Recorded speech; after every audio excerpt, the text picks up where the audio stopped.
Mr. President, Madam High Commissioner.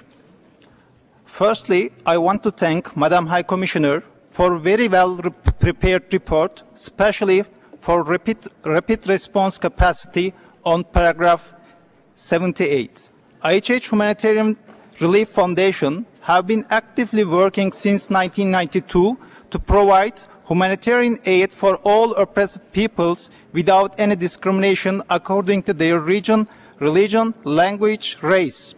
Whoever in difficulty, in natural disaster or human rights abuses. IHH has worked for Palestine since the year of its establishment. IHH is carrying out not only aid in Gaza, but also in West Bank, in refugee camps in Lebanon, Jordan, Iraq, and Syria.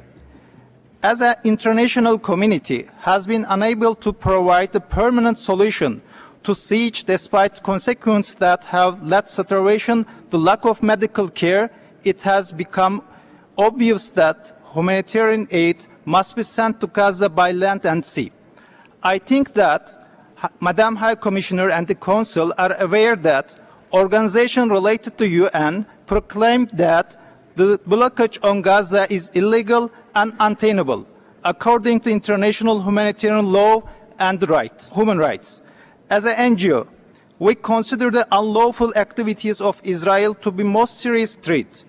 This is the threat not only the lives of the Palestinian or the people of the region, but the future of humanity.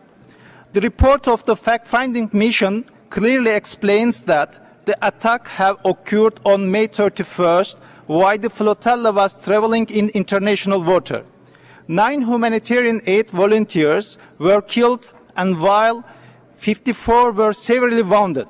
Israel violated international humanitarian and human rights laws both during and after the attack, committing willful murder, torture, and the inhuman treatment causing great suffering or serious bodily harm, carrying out arbitrary arrest, restricting freedom of expression, confiscating personal belongings, and violating the right to life, liberty of the security of the person. We would like the High Commissioner to take in her consideration that the Israeli authorities, while trying to legitimize before the world public opinion their unlawful conduct, which is clearly a violation of the international humanitarian and human rights laws. Israel also was trying to establish an agenda of groundless accusation about our foundation IHH. IHH has and will collaborate with the hundreds of local and international NGOs, provide significant services to destitute communities in 126 countries.